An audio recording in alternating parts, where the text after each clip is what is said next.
Thank you for joining and welcome to this discussion today. I'm the Director of Science Innovation at Tony Blair Institute, and I'm delighted to host an amazing panel today. Hosted in partnership with the Earthshot Prize, we want to explore the question, should we be optimistic about climate change?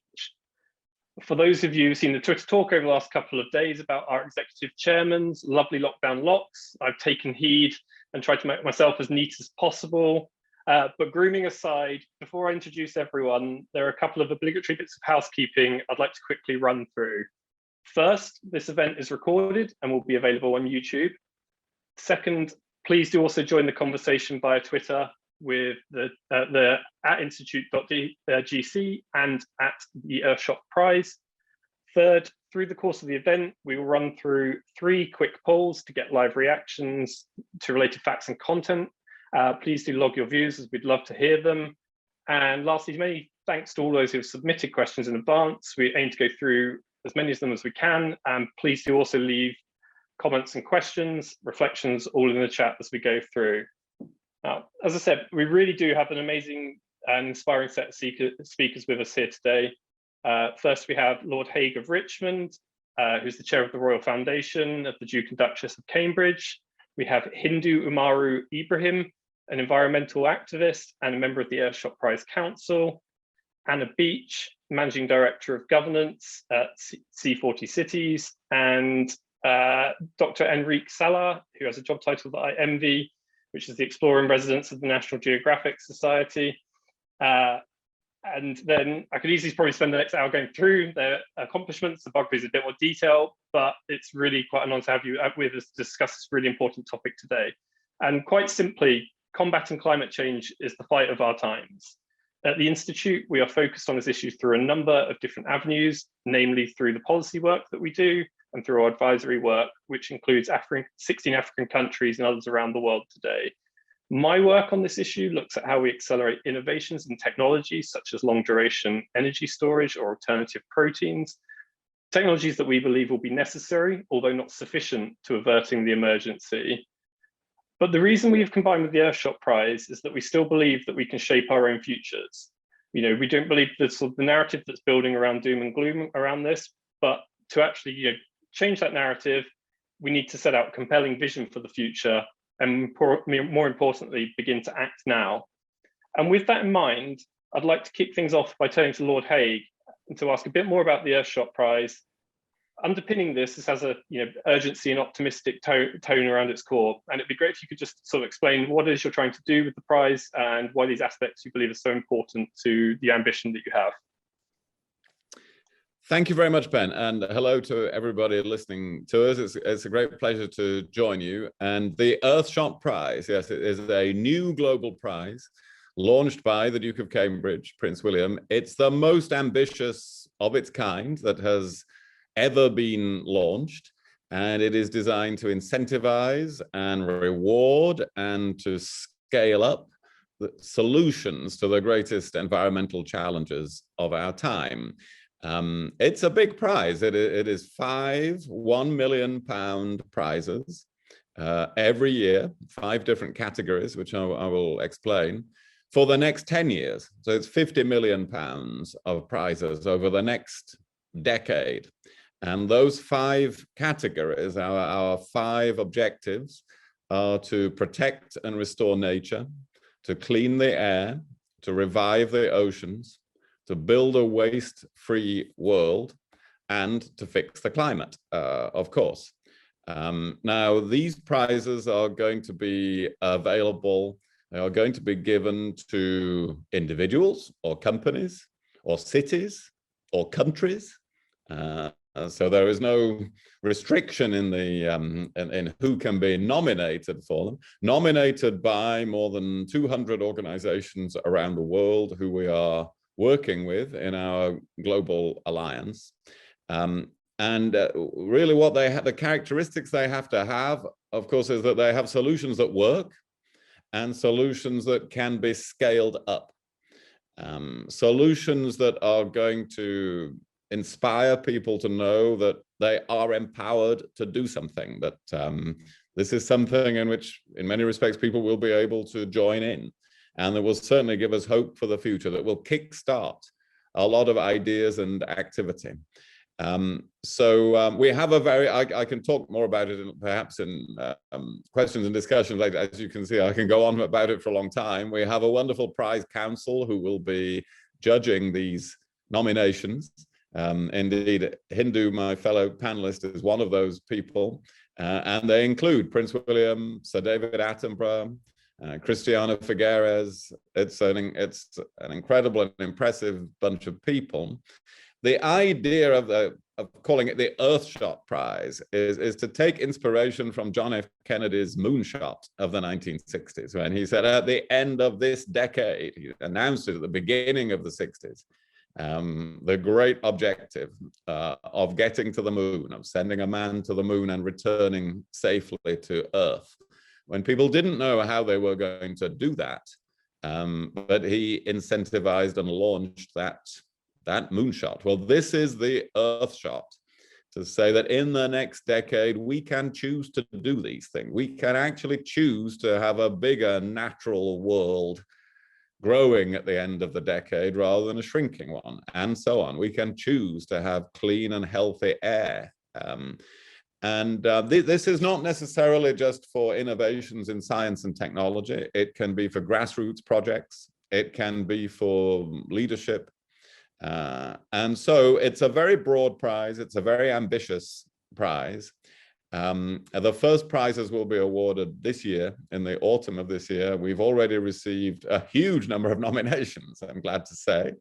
And it won't just be the winners of the prize, but it will also be the finalists. It will be many others who are involved in the process, who we will then be connecting with each other and with businesses, with investors, with others who can help them scale up their ideas. So it's not just about winning the prize.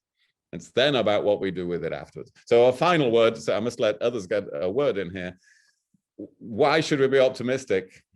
Because that is the thrust of this prize. Well, it's human psychology is it's not often you achieve anything if you're not optimistic about your ability to do so. It's different from overconfidence, by the way. Optimism is not overconfidence, because whatever we do, however many things we achieve, this is going to be a close run thing on climate change in particular, and we're not at all on the correct trajectory at the moment.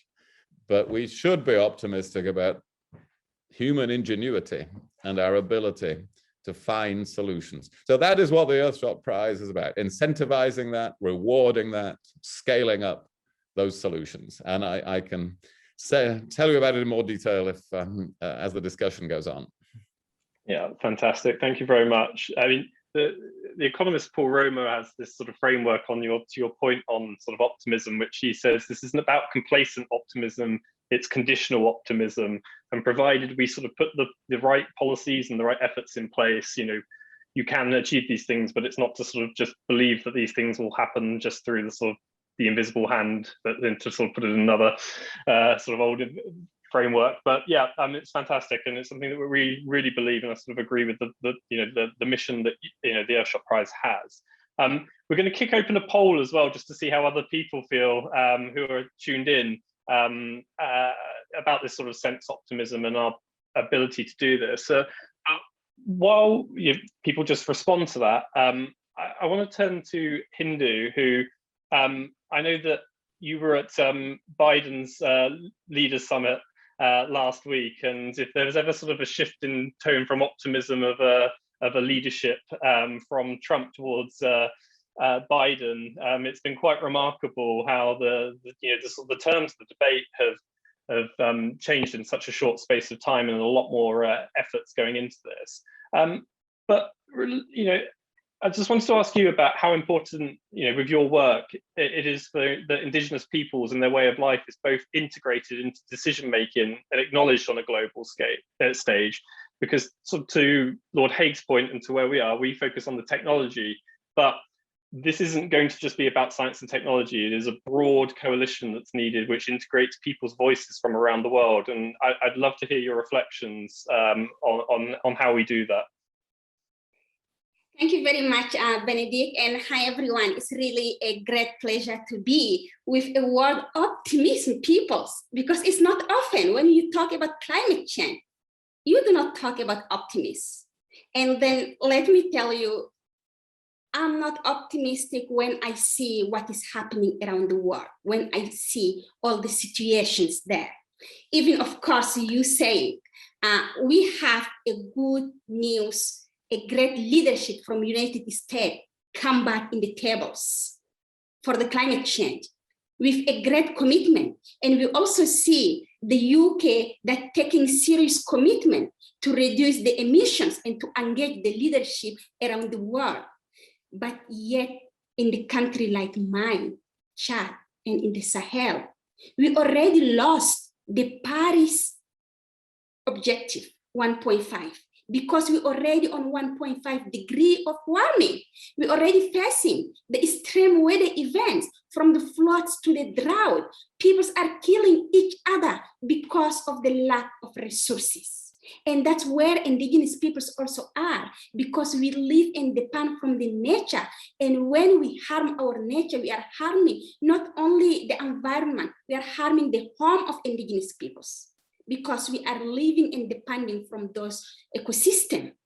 So yes, we have to force ourselves to be an optimistic. This is what also keeps us going. Because when I see with all those consequences going around us, but I turn to the indigenous peoples and I see that indigenous communities are moving with their own traditional knowledge beyond the technology. We are building our ecosystem, building our resilience. We are putting our knowledge to restore what we lost. And we are helping the others to understand, living in harmony with the nature. It is not meaning that you have to be very far in the forest. You can do it even when you are in the cities. So that's why it is so important to have the voices of indigenous peoples at the global events. And when we got an indigenous peoples representing in each of the panel, each of the round tables during the Biden events, I really feel so they are very smart, because they understood that it is so important to include indigenous peoples when you wanted to build a long-term solution of climate change, because we are not only the first victim, we can bring the concrete solutions, and we can bring the solutions who are cheap and who are accessible and who can be for everyone, indigenous and non-indigenous peoples. And that gives me the optimism and forced me to be optimistic. And of course, as Lord Hague said, the price that we are in there and we are working, we make sure indigenous peoples have them voices, and we make sure all what they are doing are not harming indigenous land, but adding a value of what we are doing. So those kind of work give me more optimism. That's fantastic. And luckily, having sort of put this out of the poll, it seems that other people share your sense of optimism as well. But I think it's such an important point about how we bring these broader coalitions together. And I mean, I recall before the Copenhagen summit, the Maldivian president and the cabinet doing the underwater cabinet to show the effect of rising sea levels. And it's often, it's the world's most vulnerable people that are most subject to the change within this. And it's so important that it isn't just thought about in terms, particularly as we think about the technology debate, just about sort of the Western area of policy focus and how we really fold in the people's voices, and particularly those most subject to the sort of devastating effects of climate change. It's fantastic to hear your perspective on that. And maybe sort of turning from maybe sort of small island nation states as well to cities, Anna. You work with the cities around the world committing to address climate change. And I wonder, from your perspective, what can we learn from the cities that are championing positive climate action around the world? Thanks. And it's such a real pleasure to be here today. I feel slightly inadequate because I'm not a politician or an activist or an explorer, but I have worked for most of my career with mayors, and I think there's lots to be optimistic about with cities, because cities matter. So 70% of global emissions are created by cities, so cities are driving the climate crisis. So they're the problem, but they're also the solution. And I think London, New York, Bogota, Accra, Sydney, the list goes on, some of the most progressive, innovative cities in the world, whose residents, communities and leaders can work together to show the world how we can avoid climate breakdown. And as we're discussing here, the science is clear. Global emissions must be cut by 50% in the next decade. The mayors of the world, as cities, have been working together to speed up action towards that target. And that's what C40, where I work, exists to do. So we work with 97 member mayors, more than half of those, to listening to Hindou's points, are from global south cities. And I think for mayors, there are 3 reasons to be optimistic. So the first one is, I think mayors show us that we work better together. Mayor Hidalgo of Paris, who was also speaking at the Biden Leaders Summit last week, said that cities are strongest and most efficient when they work together. And I think as we begin to emerge from this awful pandemic, we've been given a unique chance to reinvent cities for the better. A green and just recovery in this decisive moment is vital.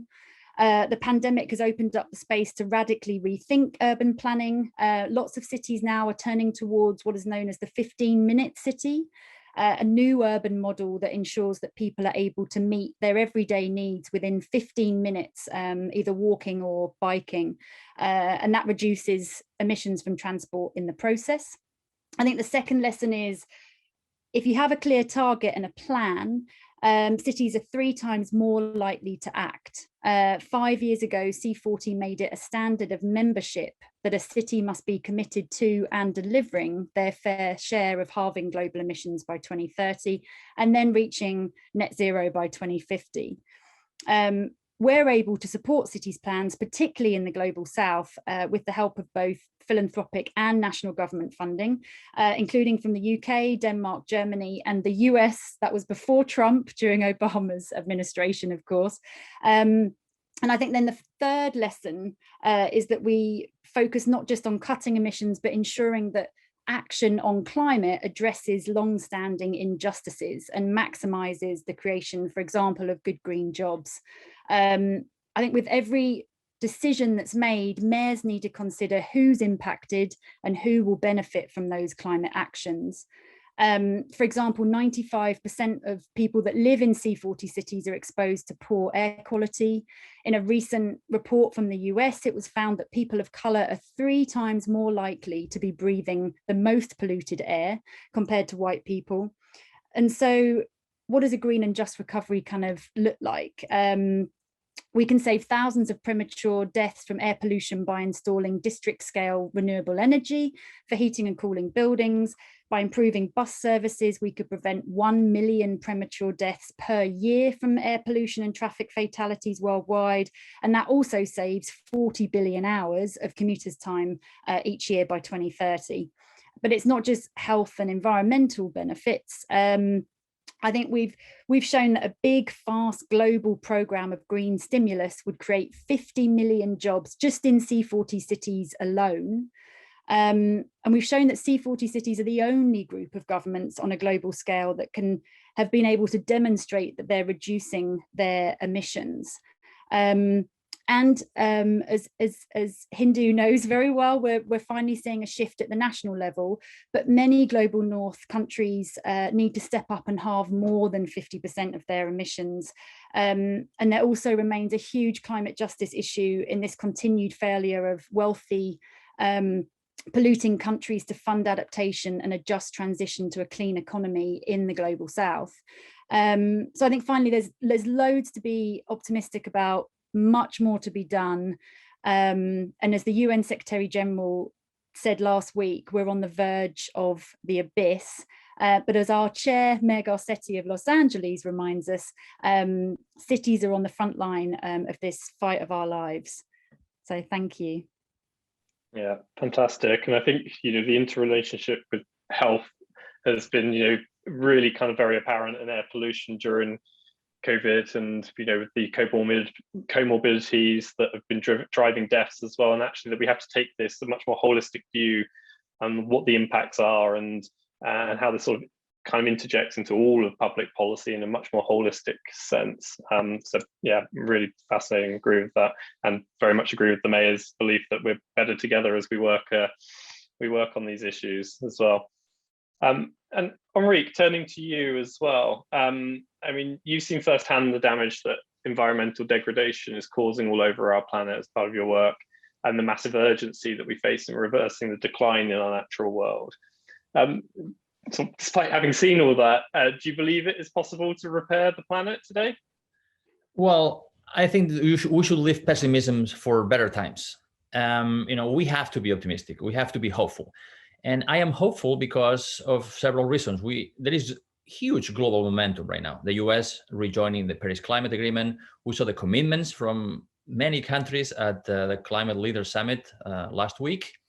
But also there are 70 countries agreeing to support the global target of 30% of the ocean protected by 2030. And there are over 50 countries, and the UK is one of the leading countries there, asking for protection of at least 30% of our planet, land and sea, including indigenous lands, by 2030. And this is our life support system. And there is this realization, especially accentuated by the pandemic, that we cannot continue destroying nature anymore. Everything we care about depends on the work of other species, the oxygen we breathe, the food we eat, the clean water we drink, the regulation of our climate.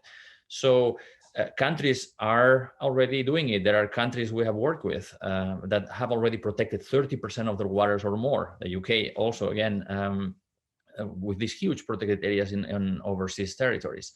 So we are, I think, at this hockey stick moment where there is global momentum. The science is clear, the economics are clear, there is political commitments. The European Commission has made it into law to get to carbon neutrality by 2050.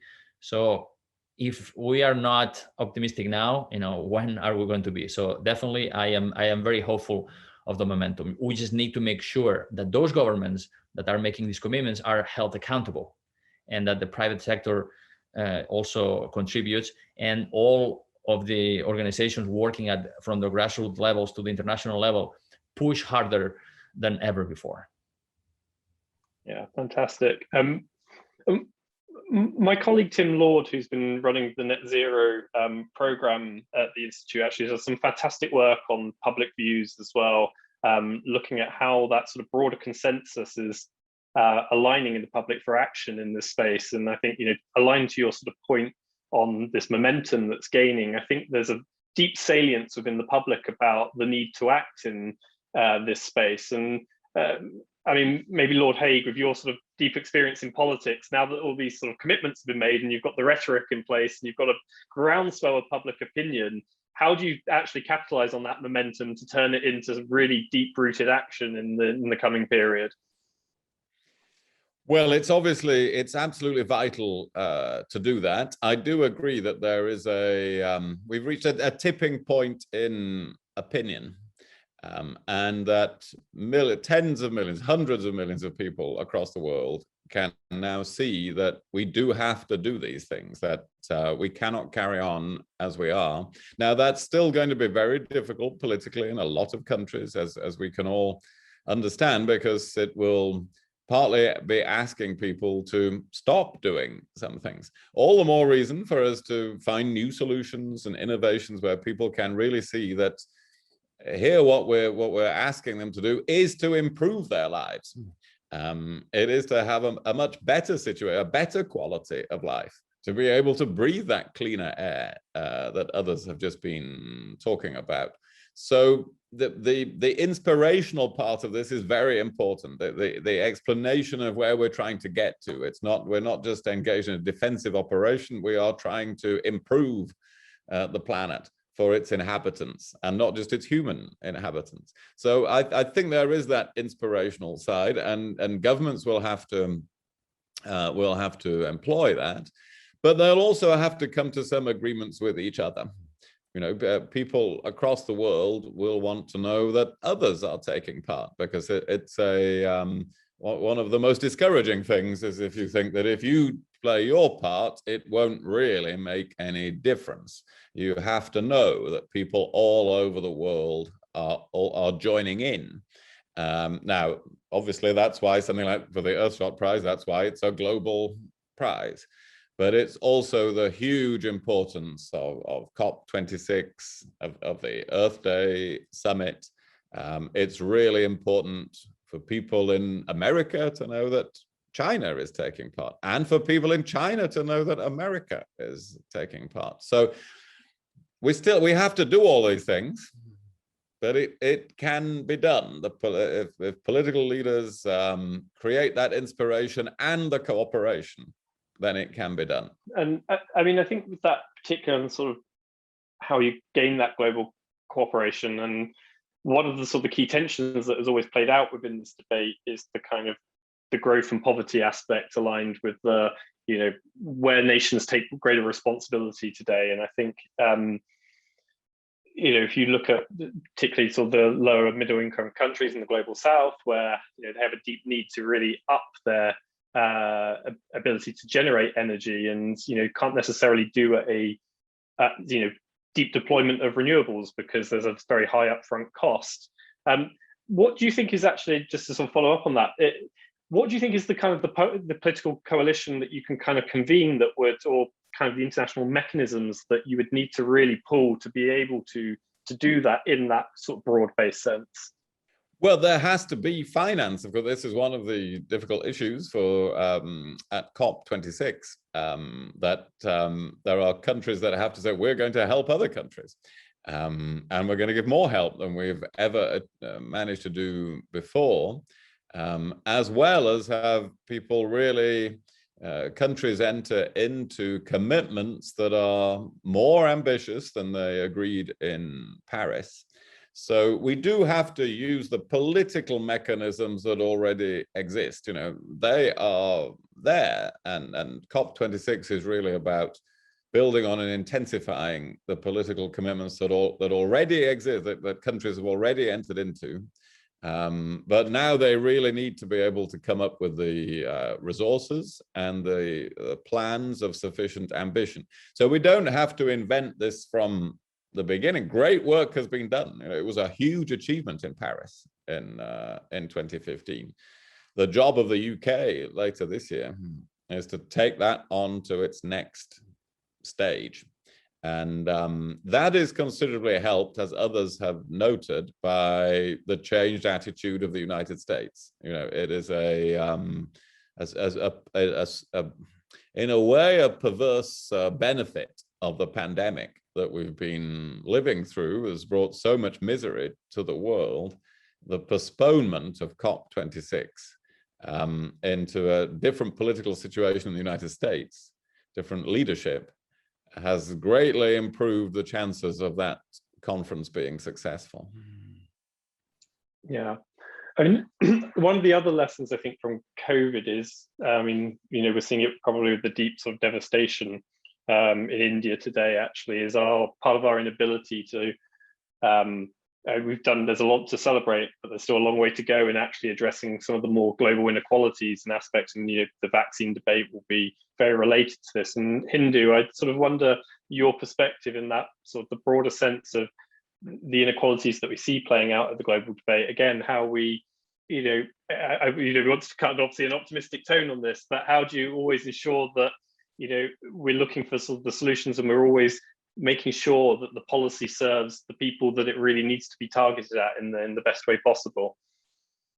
Right. So the sad thing that we are seeing in any response to any crisis, so the solutions are built in the hand of those who have the power, who have the money, the developed countries. It is the same for the climate change. Like, they take all the opportunities, all developed countries take the opportunity of development, industrialize all them countries, And now we are in the pathway of climate change. And the most impacted are the developing countries. The most impacted are the indigenous peoples who are living in harmony with the nature. It is the same when we come to COVID.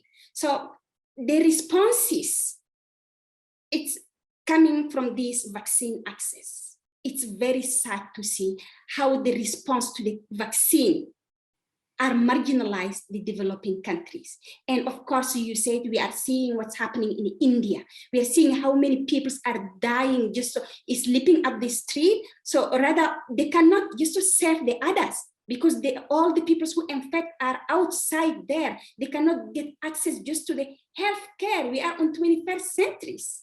So where are we going as the world if we cannot just support each other and build all the partnership?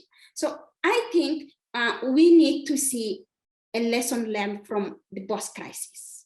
So the lesson learned from COVID, how overnight the world changed, and how overnight the leadership also changed because everyone from developed countries come up and commit on changing the economy, putting the money to reboost the economy and put the work in front of all what they are doing. So we can learn from this to put it in the climate change, because maybe we can wear the mask for the COVID, we can wash our hands, but we cannot wear the mask for the climate change. It's not happening at all. And we cannot have the vaccine to the climate change. Our only vaccine is how we can reduce the emissions. All the commitment we are seeing by 2030, by 2050, it is not all the countries that committed on it. And commitment, it's one thing, but implementation is another one. So we are looking for how they can have a clear roadmap, action plan to reduce those emissions. It is very easy to say, yes, I will reach the net zero by 2030 or by 2050. But let me give you an example. In my community, I'm coming from a nomadic pastoralist in the Sahel regions. We do not have electricity. We do not have even clean water to drink, but we are already net zero. How we are net zero? Because when we move from one place to another one to find water and pastures, already our cattle is producing negative carbon storage in the soil because they are restoring all the nature. And we are eating and drinking all what we produce as organic. While the developed countries have 50 or 20% of them agriculture is still the bigger emitters. So they must learn. There is no shame that you learn from developing country or you learn from an indigenous person. So how we can just work all together with the knowledge indigenous peoples have, we can give the developed countries the way that we are living in harmony with the nature. And developed countries must also reduce the emission and give the finance. This is my point also to what Lord said. The most important part is how the finance to the climate change to be targeted to the nature-based solutions. Because as indigenous peoples, we are the ones who are leading the nature-based solutions. We can reduce all the emissions. If we do not protect the nature, the 30% of the emissions will be there. So we are giving this response to the 30% of the emissions. But the funding, you know how much is going to the nature-based solutions from climate funding? 1%.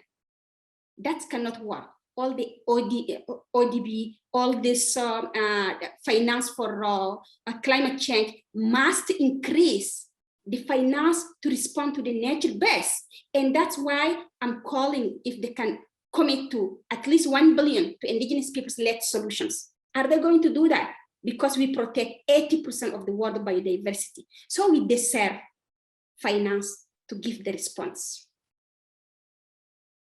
Yeah, very much agree. And I mean, probably sort of continuing on this theme of kind of the lessons from the pandemic as well. I think, from our perspective, we look at this from a technological and scientific viewpoint.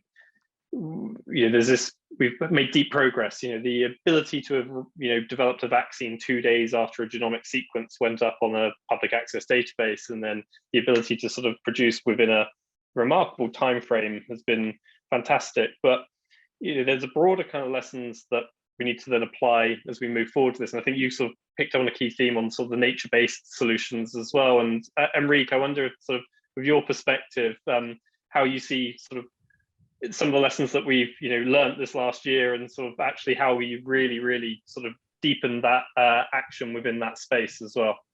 Yeah, I think that Hindou said something very important, which is the lesson from the pandemic. The pandemic has made it very clear that we are all together in this, right? Because one virus, we need to remember that this pandemic started with one virus spilled over from a wild animal to a person.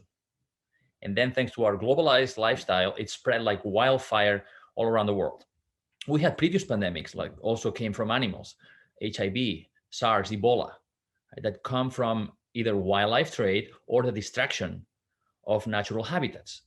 So the global climate crisis, the health crisis, the nature crisis, it's all one. It's our abusing nature. So this is why it's so important to, as I echo what Hindou said, that our best vaccine against future pandemics is nature, is biodiversity. We do know that the more biodiversity that is there, the lower the risk of these zoonotic, these diseases that come from animals to come on our doorstep. So it is very important that this year, not only we focus on COP26, but also we focus on the other big conference, COP15 of the Convention on Biological Diversity happening in China, because innovation and technology is key to reduce emissions, but we still need to draw down much of the carbon pollution that we have thrown in the atmosphere and the ocean. And that we have the technology. It's called trees, grasslands, wetlands, peatlands, mangrove forest, kelp forest. The problem is that we have reduced so much of intact ecosystems that nature cannot keep up with us, cannot absorb our impacts. So it is absolutely essential that the world agrees, while we reduce the emissions, agrees to secure whatever wild is left, to make sure that indigenous peoples secure their lands and their rights and their traditional uses, and restore much of our degraded land and ocean, because we could get to half of the carbon emissions that we emit every year, captured and sequestered by nature. Nature is half of the solution to climate. So let's make sure that we don't forget that. Yeah, fantastic. And Anna, from your perspective, I mean, is there a sort of a lessons from the city-based response as well to what we've seen this last year that can be applied as we go forward? Yeah, there is definitely. I mean, again, because no one can get in meetings in person, we've been having a lot of webinars with different climate leaders across the world and our mayors, but also kind of at the kind of city staff level. We've been seeing these amazing exchanges of best practice on how to tackle the pandemic. So, some examples from that, a direct result of information sharing between cities like Durban, Buenos Aires, Philadelphia. They were then able to quickly develop and implement guidelines on safe waste management and collection. I mean, mayors are often the first frontline responders, so they need good information and quickly. So I think having a platform like C40 to swap knowledge makes it really useful for them. We've had many discussions around sites for virus testing, to repurposing hotels, discussions led by Chicago and Rio about other buildings that can be used as hospitals and homeless shelters. Hangzhou in China hosted a website to share how it was successfully sanitizing and operating its bike sharing scheme, and that's one of the world's largest. So we're really seeing kind of this honest knowledge and experience exchange, whether it's over WhatsApp or Zoom, and hopefully someday in person. But it just makes sure that any action that's being taken, whether it's a climate action or an action in relation to COVID, is quicker and at a lower cost. And I think also, just to say, and I think related to Hindou's points, I think it's very kind of good to remember that global South cities have much experience to share as well, and often because they're on the front line of climate change, their input and knowledge is vital if we're to create policies that uplift and protect everyone, not just the richer countries and their residents. So yeah, that's some of our experience particularly with COVID. Yeah, fantastic. And we're going to run the second poll now for attendees as well. And just to sort of feed in some of the questions that we've been seeing coming from attendees, I think Marie asked a really important one, and I think Lord Hague, you sort of alluded to this at the beginning, which is sort of optimism is probably the most kind of powerful political convening force that you have to actually get people to act within this space. But Marie asked the question of just essentially how do we convert the mindsets of people who are reluctant or refuse the necessary changes that we need to combat climate change? Well, then they will not all be converted in one go. But look at how much opinion has changed just in a few years. You know, it's not long since a great many people were denying that climate change was taking place. And while there are certainly still people in some governments around the world who don't want to take the necessary action, there are very few now who will actually blatantly deny that this is happening. And as public opinion has changed, well, then people find themselves going along with that and accepting reality. And what's really important is the behavior of the private sector is changing a lot. It's often ahead of governments. And now for businesses, whether they're thinking of their investors or their customers or their employees, then they're looking at people who really want to make progress on all of the things that we've been discussing. So people there isn't a single moment where everybody who doesn't want to face up to these things says, oh yes, we were wrong. But you can see a big change in the last few years as it has simply become overwhelmingly obvious what is happening.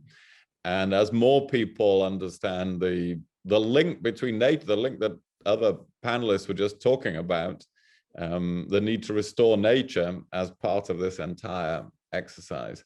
So, and of course, we also have to not just rely on people to change their minds. We do have to keep persuading them as well. And I go back to a point I made earlier. Part of persuading them is saying, we're not asking you actually to have a worse life, to choose something that is a lower quality of life. We're actually asking you to join in an improved quality of life. So that's really something to aim for, not just something to shrink back into reluctantly. And I think having that mindset and how it is presented politically is a crucial ingredient. Very much agree. And so the second results from our polls are in as well. And to the point on where what's been the key indicator for optimism, it's actually been public calls for change. And I think, what we've seen with particularly with the climate politics and with people like Greta Thunberg is that actually the public is quite often ahead of the politics today. The private sector is quite often ahead of the politics today, and actually creates, a huge force for underlying change. And, to my mind, actually, a good sense for optimism. But I wonder, sort of, just reflecting on that as well, Hindou, like, how do we also ensure that, when actually some of the sort of, I guess, the most vulnerable voices that actually sometimes are kind of then a bit left behind with this growth sweep are completely sort of folded into the action as well. And, I mean, from the sort of your perspective, you've sort of talked about why you still need a sense of optimism within the the communities that you speak to and serve. But I guess the question is, in the next sort of 3 to 5 years, how do we sort of ensure that optimism stays and can be built upon? So I think to build this optimism and let the voice of the most vulnerable be in the tables. So when we say most vulnerables, we should also talk about the inequality that we are creating when we talk about climate change between women and men who's taking the decisions, between the developing, between rural cities, and between young peoples and all the generations. So how we can work across all those different peoples and put them all in the tables. I think it is not time of negotiations, because we did that before Paris Agreement. And all countries take the leadership, they fight each other. But while they agree to the Paris, so it is time of implementation. And implementation needs everyone's voices in the tables in the equal way. You know, when you go to the climate negotiation, I'm going there now more than 10 years. The frustration who never change. When you come in the plenary, you can get all the countries sitting in the same place and having interpretation in 6 languages of the UN. But when you have the real negotiations, they are doing in the informal meeting in a small place where there are not a lot of people who are impacted to be there. Because countries like US, like France or Europe, or I can say UK, they come with all kinds of experts on climate change. So they can exchange even if the meetings are going back to back or the meeting going late. But the developing countries, the negotiators come just a few of them, and most of them do not speak English, and all the negotiations are going in English. So how we can change this way of negotiation to allow it all the peoples be in the same tables, to allow it particularly the small island, the least developing countries, to allow it those who are bringing the solutions, the indigenous peoples. You know what they're calling the other groups, they're calling observer or civil society. But what we want as indigenous peoples, we are protecting 80% of the world biodiversity. We are not observer. We are not civil society. We are not even a stakeholder. We are a right holders. If you are a right holders, you must sit in the tables and take a decision. So that's what we want for the next coming years. We want to sit in the tables and take the decisions for all the things that are affecting us, because we are the one who are implementing. And if we do not take the decision, we cannot implement. I give you just a quick examples. You know, we are doing that in Africa.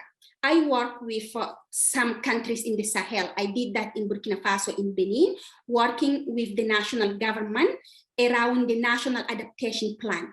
I hold the workshop with the indigenous communities. We build all the traditional knowledge they have on the ground there. And we work with the politicians and the scientists from the academias all together.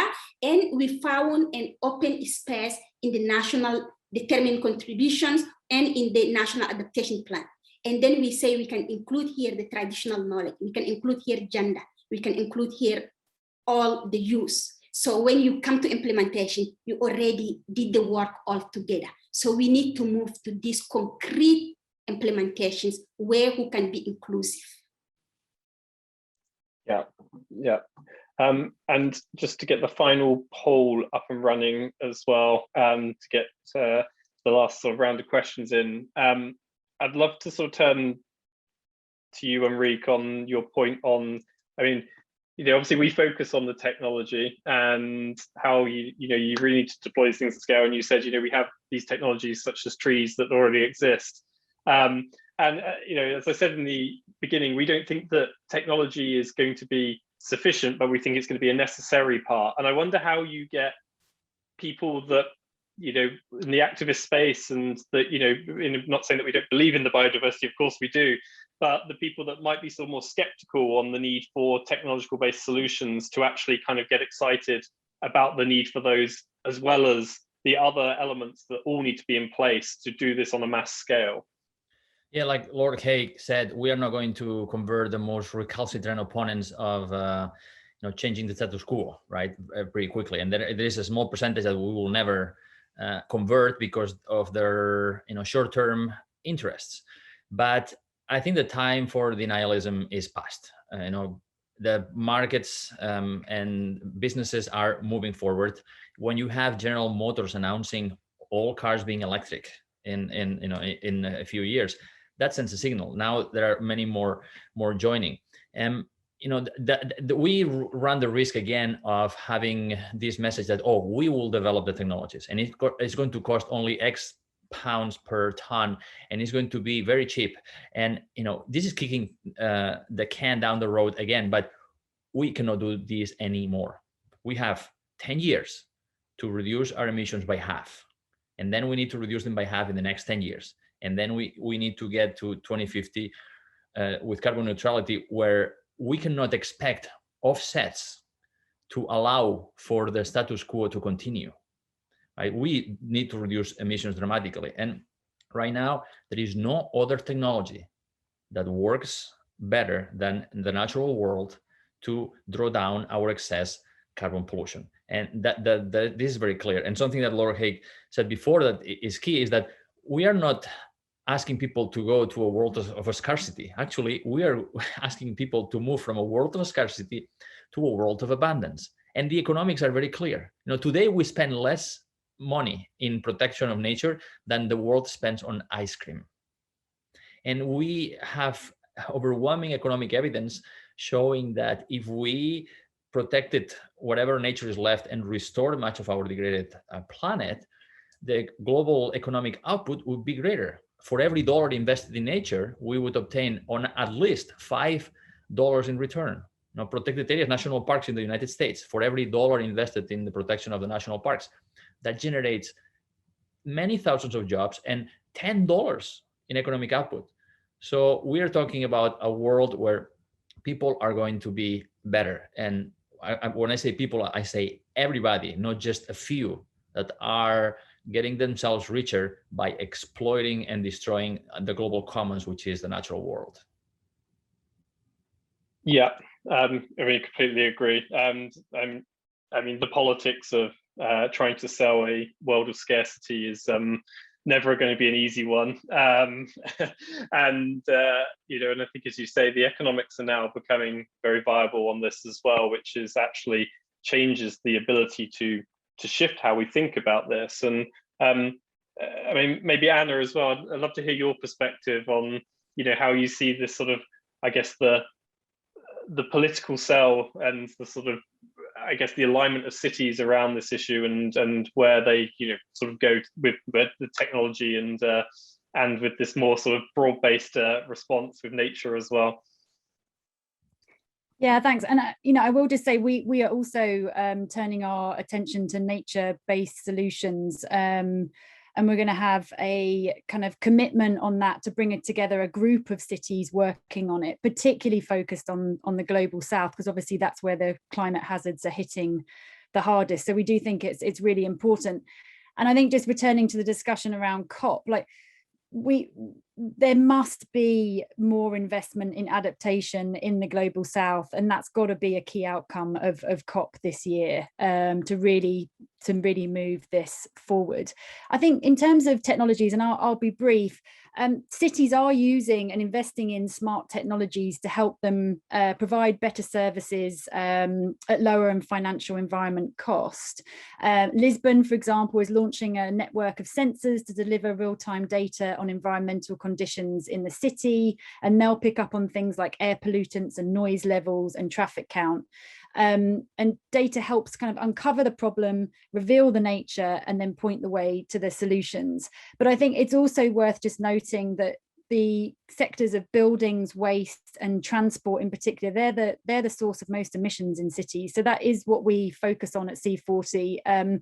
I think they're not such exciting solutions as retrofitting buildings. No one really wants to talk about that too much, but they are some of the most impactful solutions. So we do have a big focus on those. Yeah, fantastic.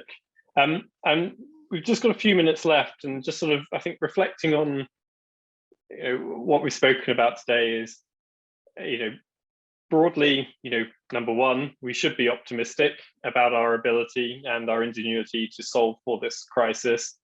Number two, you know, in order to do that, we really need a broad-based coalition that is ensuring it's, you know, listening to the voices and the people from around the world, and ensuring that they, you know, are the ones that are helping to affect change. And sort of, I guess, number three, it's just, you know, technology is going to be one part of it, but actually, you know, biodiversity, nature, and all of those other elements will be, you know, how we kind of make sure that the solution space is not confined by just sort of pursuing one particular path. It is a very diverse and multifaceted strategy that we need to basically, you know, change the tide on this. But with that in mind, I think, you know, for finishing up then, I'd love just a very quick reflection from all of you on, you know, just maybe sort of one sentence, two sentences on why we should be optimistic about our ability to solve for the climate change, for the climate crisis, essentially. Maybe Anna, why don't we start with you? Yeah, I think the US and China relationship, I think as Lord Hague was referring to earlier, that's shown us that climate can be a safe space for countries to collaborate on. So I see optimism in that. Yeah, fantastic. Hindou? Yeah, this year's particularly because we are going to have the first time the 3 COPs, not 2, biodiversity, climate change, desertification, all the environmental. So we must be optimistic because the leaders must take the right decision there. We are watching them. Fantastic. Enric? I totally agree with what Anna and Hindou said, but also that remind everyone that the pandemic has been the loudest wake-up call for humanity. And everybody, I hope now understands that we are not apart from nature, but a part of it. Yeah, yeah. And Lord Hague, why don't you give us the final remarks on why should we be optimistic about our future? Well, I think I would end where I began, really, with the Earthshot Prize, because what we've seen so far with the Earthshot Prize encourages us to be optimistic. The many hundreds of nominations that we've already received, the huge interest in it around the world, the fact that we can assemble leading figures of many different kinds into a prize council and they all want to take part. The fact that we can raise £50 million of prize money for something on this, which you couldn't do on most subjects. And that the nominations that we're receiving are, it's too early, of course, for us to talk about them in detail. People are working through them, but they really show the capacity of humanity to make lasting change. So I hope when we have the Earthshot Prize, the first round of awards this autumn, it will really confirm that optimism is justified. Fantastic. And thank you all for participating today. And thank you everyone that has tuned in.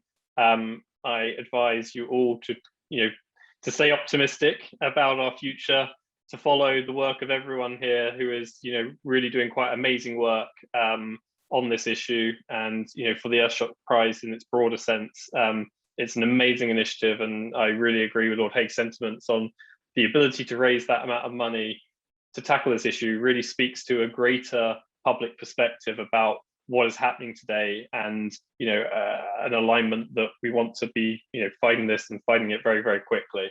In our team and with our institute, we're going to be putting out a lot more work in this space as well. We've got a first paper out today on reasons to be optimistic, looking at the technologies. But as we go forward, I think we want to consult as wide as possible with people that are working in this space to begin to help sort of develop part of that coalition as well. So for any other ideas and thoughts, feedback, please do get in touch with us. Otherwise, thank you very much everyone for joining today.